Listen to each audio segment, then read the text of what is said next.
दोस्तों, जय मसीह की। मैं उन सभी लोगों का धन्यवाद करना चाहती हूँ जिन्होंने इस चैनल को लाइक करा है, सब्सक्राइब करा है और शेयर करा है। प्रभु परमेश्वर आप सभी को बहुत बहुत आशीष से नवाजे। आज का मनुष्य दोस्तों देने के सिद्धांत में बिल्कुल विश्वास नहीं करता है। वो सिर्फ लेना जानता है और अधिक लेना जानता है और वो चाहता है कि उसे हमेशा प्राप्त होता रहे। वो हमेशा यही सोचता है कि मुझे इससे क्या लाभ, और इसी सिद्धांत को लेकर वह अपनी गोटियां ऊपर से नीचे और नीचे से ऊपर बिठाने में मसरूफ है। वो नहीं चाहता कि कोई उससे कुछ ले, बस उसे हमेशा मिलता रहे।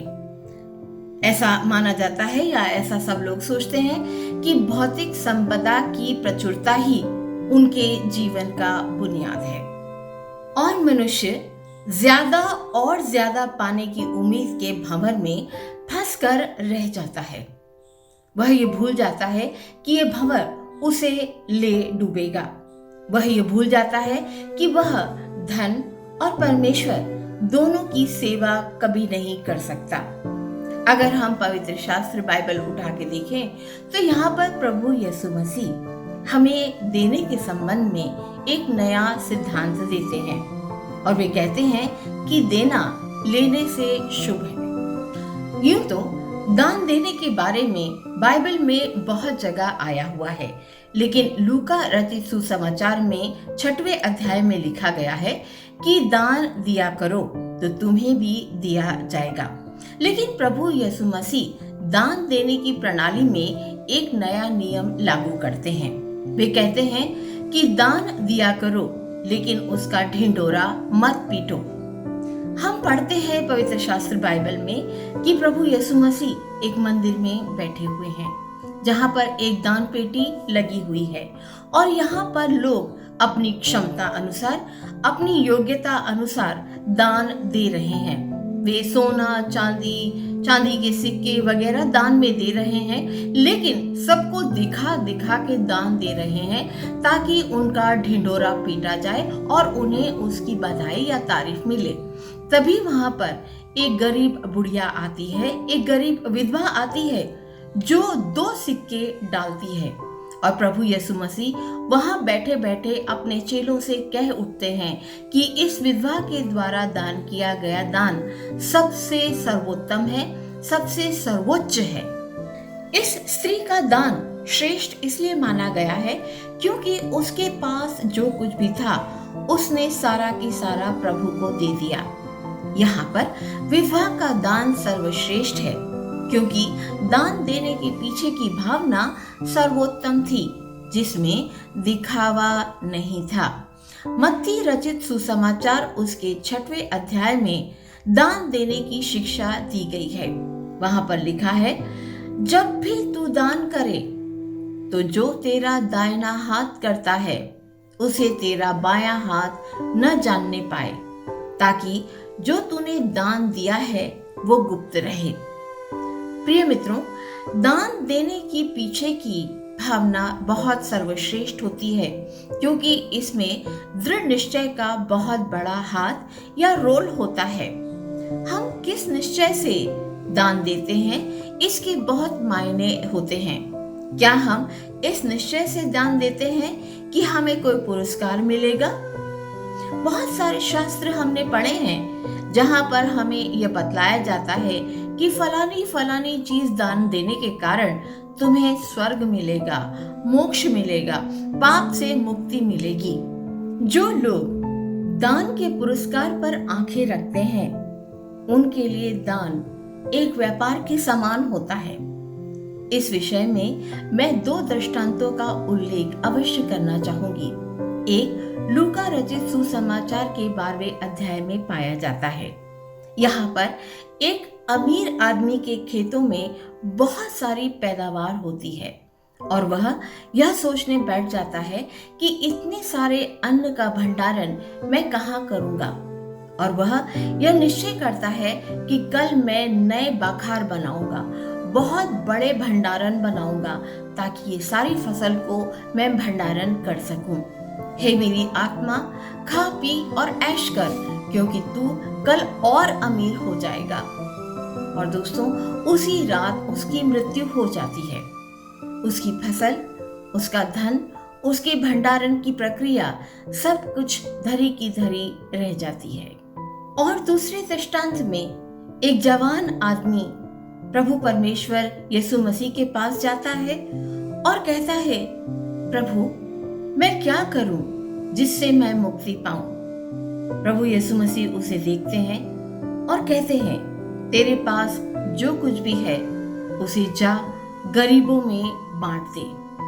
यह उत्तर सुनकर वह जवान आदमी बहुत मायूस हो जाता है और वहां से चला जाता है। इन दोनों दृष्टांतों में दो मूल प्रवृत्तियां हमें दिखाई देती हैं। एक, धन मनुष्य में लालच की जागृति करता है।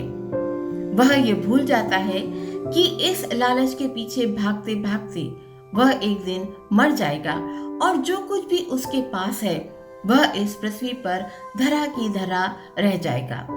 और दूसरा मनुष्य वो है जो धन की प्राप्ति के अंदर परमेश्वर पर विश्वास की तिलांजलि दे देता है। दोनों की दोनों यह भूल जाते हैं कि जो कुछ भी उन्हें प्राप्त हुआ है वो ईश्वर की कृपा से प्राप्त हुआ है और उसे बांटना भी जरूरी है। दान देने की इस प्रणाली में पुराने नियम में मलाकी 3:10 में लिखा गया है कि सारे भंडारण में से दशमांश परमेश्वर को दो। लेकिन यह दान देने की प्रणाली में स्वयं का समर्पण जरूर चाहिए। 1 कुरिन्थियों 16:2 में लिखा गया है, भेंट हर एक आदमी अपनी आमदनी के अनुसार अलग करे। 2 कुरिन्थियों 9:7 में लिखा गया है, हर एक जन जैसा मन में ठाने वैसा ही दान करे, ना कुड़ के और ना दबाव से, क्योंकि परमेश्वर हर्ष से देने वाले से प्रेम रखता है। व्यवस्था विवरण 15:11 में लिखा गया है, तेरे देश में दरिद्र तो सदा पाए जाएंगे, इसीलिए तू अपने देश में अपने दीन दरिद्र भाइयों को अपना हाथ ढीला करके अवश्य दान देना। याद रखिए, दान देने से परहेज मत करें, लेकिन इसके साथ साथ एक सावधानी अवश्य बरतें कि जहां आप दान दे रहे हैं वहां पर आपके दान का सदुपयोग हो रहा है या दुरुपयोग हो रहा है। हमारे बीच कई ऐसी संस्थाएं पाई जाती हैं, कई ऐसे लोग पाए जाते हैं जो आपके दान का दुरुपयोग करते हैं या अपने स्वयं के लिए करते हैं। और कई संस्थाएं तो ऐसी होती हैं जो उस सारे रुपये को भविष्य निधि में डाल देती हैं, जहां पर पड़े पड़े वो पैसा बेकार हो जाता है और किसी के काम के लिए उपयोग में नहीं लाया जाता है। दान देने के साथ साथ आप यह भी अवश्य निश्चित कर लीजिए कि आपका योगदान, आपके दान का सदुपयोग हो रहा है या नहीं। अपने दान का सदुपयोग करवाएं ताकि वह जरूरतमंदों तक पहुंच सके, ना कि उन लोगों के पास पहुंचे जो जमीन खोदकर उस दान को दबाकर रख देते हैं। याद रखें, दान हमें धन्यवाद की तरफ ले जाता है, ताकि जो कुछ परमेश्वर ने हमें दिया है उसके प्रति धन्यवाद करते हुए हम इस बात को स्वीकार करें कि हमारा भरोसा उस पर नहीं है जो हमारे पास है, वरन उस पर है जो हमें सब कुछ देता है। हमेशा याद रखिए भाइयों और बहनों, मसीह दान का यह नियम है कि मैं दान देता हूँ क्योंकि परमेश्वर ने मुझको दिया है। मैं दान देता हूँ ताकि परमेश्वर की स्तुति होती रहे। मैं दान देता हूँ क्योंकि मैं अपने पड़ोसी से अपने समान प्रेम रखता हूँ। मैं दान देता हूँ क्योंकि परमेश्वर ने अपने इकलौते पुत्र को मेरे लिए दिया। मैं दान देता हूँ ताकि परमेश्वर का राज्य आए। परमेश्वर आपके भंडारों को हमेशा भरपूर रखे और आपको आशीषित रखे। आमीन।